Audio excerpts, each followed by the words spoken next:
Hello my loves and welcome back to my YouTube channel. My name is Nina and in today's video I'm going to share how I take my pictures and how I edit them to look vintage.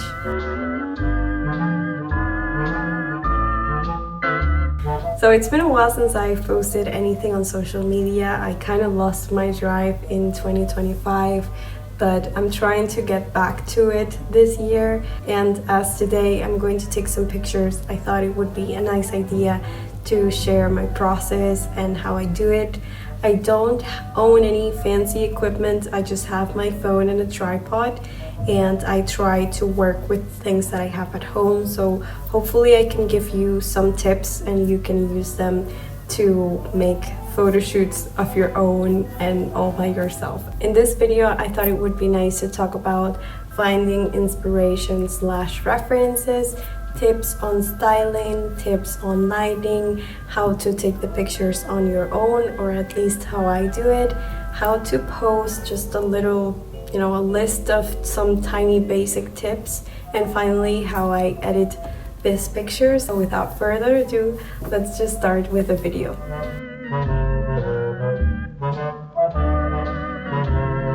So the first one is about finding inspiration, and for that Pinterest is your best friend, which comes as no surprise. We all know and love this platform, and we all know it's filled with amazing pictures. But one thing I would suggest when it comes to using it is to create one specific board that you can call, for example, pictures to recreate, and to save in that folder or in that board only the pictures that you see around that you know for a fact you'll be able to recreate. Maybe it's because you have a similar outfit as the one in the picture, or because you can find something pretty similar, or a hairstyle that you can do yourself. But just save things that you know you can try eventually. So whenever you feel in the mood of taking pictures of yourself, you can just go through that board and say like, oh, today I feel like doing this specific picture, for example. In my case, for today's video, I decided to recreate this picture. It's an album cover. When you first see a picture like this, you have to deeply analyze it. So in this picture, we see a girl as the main focus. She is wearing a super simple outfit, so that's easy to recreate. She is lying on a table, I suppose, that it's covered with gingham cloth, and she's eating pasta from a pot, and that's mostly it. I do have all the elements, but if you have at least like 60% of the items in the picture, I'm sure you can do something pretty similar. For the moment, just starting out and feeling a little bit confident and pushed with a reference is something that it's going to make you feel a little more secure when you're first starting doing this. Now, one thing that you might ask yourself is it okay to recreate this exact picture? And the answer is yes, for sure.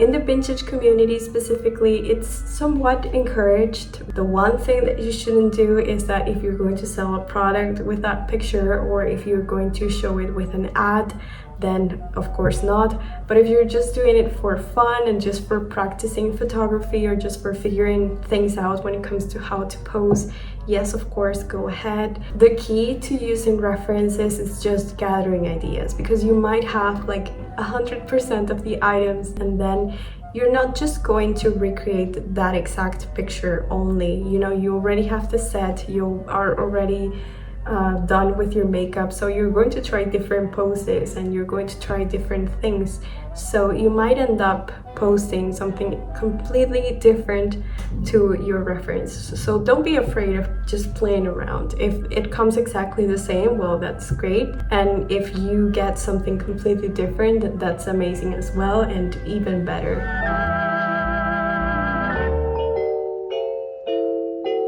Next, we have tips on styling, and we're going to start with picking the perfect outfit. When we're working with a reference picture, we don't need to have the exact same outfit, but we might want to keep it around the same color palette, because when we change the colors, we are also changing the vibe.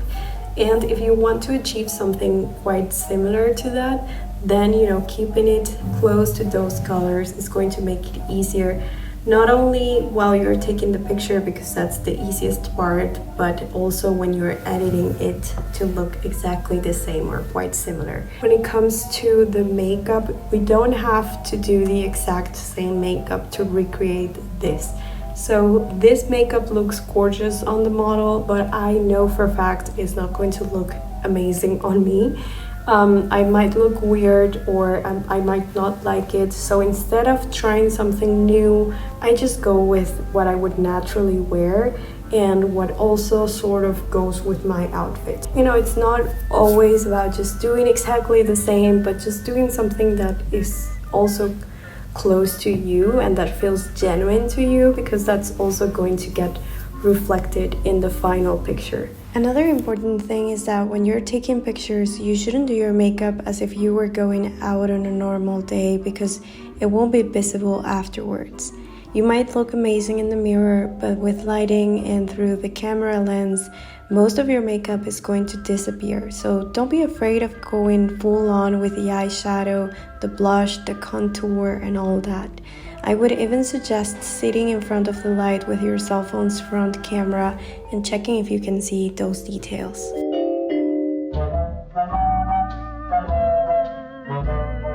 Now let's talk about lighting. So, rule of thumb, if you have natural light, use that, or use the natural light as your third lighting source. Natural light will always get you higher quality pictures or videos in general, but if you're anything like me, you probably don't have good natural light. For that specific problem, you need to have some lighting equipment, and that doesn't mean something fancy. So in my case, I don't own a ring light, although I should. But for now and for all my process, for filming my videos, for taking my pictures, I always use a lamp that I bought. I have two of these, and I bought these at a Chinese store. They were super cheap. They have problems with the cable, but I just added some warm bulbs that do an amazing job at lighting me, and that works fine. What is really important is to have warm lights. I would suggest. I don't typically like cool lights because they sort of take life away from everything. The colors look different, they don't look as bright and beautiful, so I always would go with warm lights. And to also have a screen. So a screen can be this thing that we have on top, which is going to wash out the light a little bit. If you were to see me like this, it would be too much. I'm too close to the light, of course, but it's just too dramatic. You can see a ton of shadows in there, and that's something we want to avoid. And the way to avoid that is to include a screen. So if you don't have a lamp screen and you just have one big bright bulb, you can use, for example, some fabric like your bed sheets or something like that. You put the light, you put the bed sheets on front, and you position yourself in front of that bed sheet or that fabric, and it's going to make it become a more general light where the shadows are going to be super soft and not something like extremely harsh. That works for, you know, more dramatic pictures, in depending on what you want to achieve.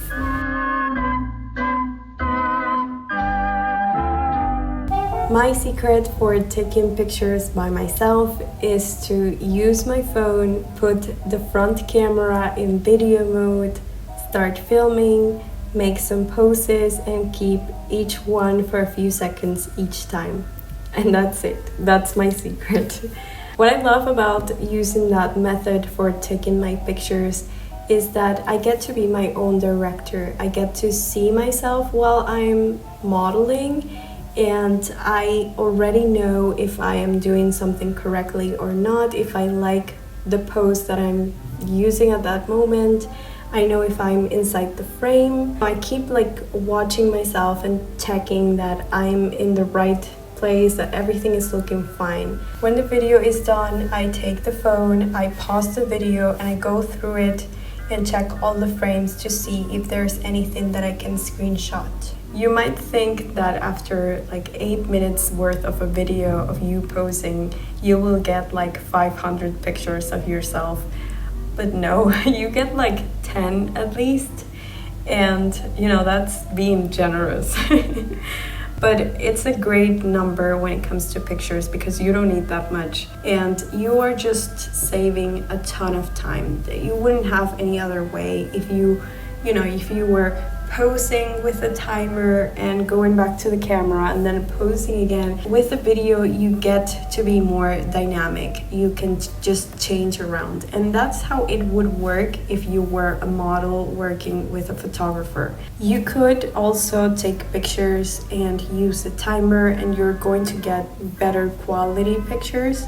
But for me personally, for saving time and for making the best out of the time that I'm putting into a photo shoot, the video method is my favorite thing to do. Whatever you choose to do when it comes to taking the pictures, just enjoy your time, put some music, dance around for a while, just have fun, because when you're having fun, it shows in the picture.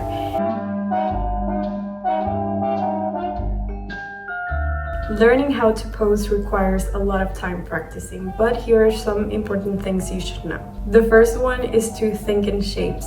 Vintage pictures look really natural because the bodies aren't stiff. One shape that is really popular when it comes to posing is the triangle. So you just, you put your hand like this, you're building a triangle, and it's going to look more interesting than just sitting like a rectangle or a square. So just trying to, bending your arms a little bit or tilting your shoulder, in a casual way. It's always going to look different than just sitting as you would naturally sit. The second thing is to give your hands a job. So in this case in particular, this reference that I took is great because you have a pot of pasta. So you have something you have to play around with. In my case, I had to play with the fork and I had to, try different things out. So that's one thing that you might want to keep in mind, especially when you're just starting out. Try to find a reference where there's an action going on. It can be holding a bag or adjusting a sleeve or just playing around with your hair, and all those things are going to get captured in the video. So you can just move around and do different things and build a little bit of storytelling behind the photo shoot, because that way you're going to reduce any awkward poses where your hands are just dead in a pose. You are always doing something and you're always thinking about a character that you are representing with, your actions. Turn your body away from the camera. So sitting just in front of the camera is not going to be extremely interesting. Doing like a 3/4 angle might be a little more interesting when you just don't know what else to do. And same thing happens with your face. Like instead of just seeing right through, maybe just going with a profile, maybe seeing on the side, maybe even going like full on the, like showing your back and then turning, and maybe something in there will be interesting at the end. And always move slightly. If you are just smiling, just ha ha ha, try to like actually laugh. Don't just sit like opening your mouth. You just ha ha and move around and then laugh to the other side and just move slightly all the time. Don't freeze, because you're going to help your body feel a little more natural.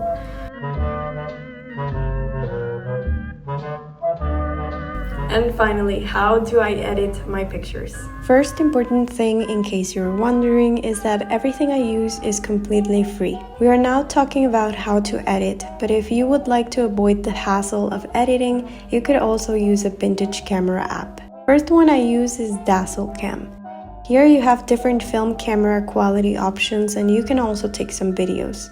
This one is not expensive if you want to buy it, and it also has a one-time purchase option, which feels uncommon these days.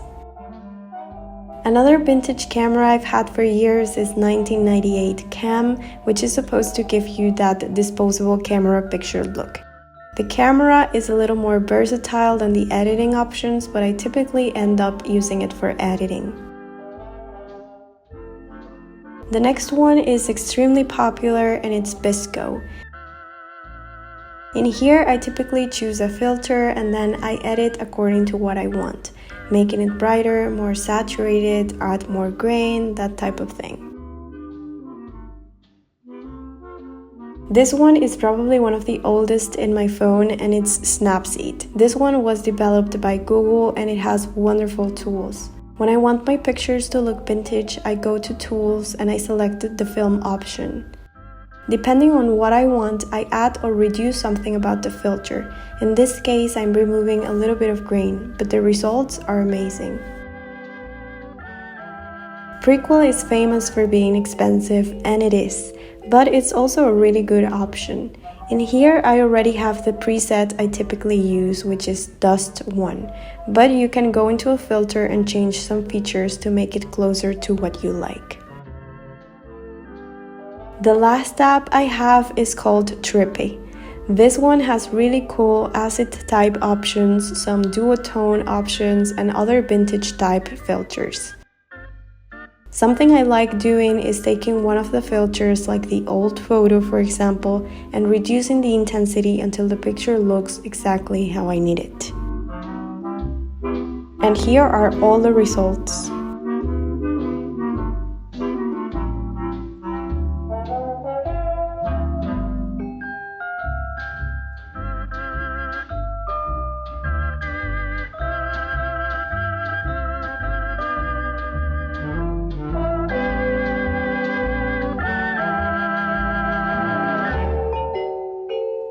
That was everything for today. I hope you enjoyed this video and that you learned something. If you have any questions about my process on how I take my pictures or anything that you didn't understand, please let me know in the comments. I would love to answer your question.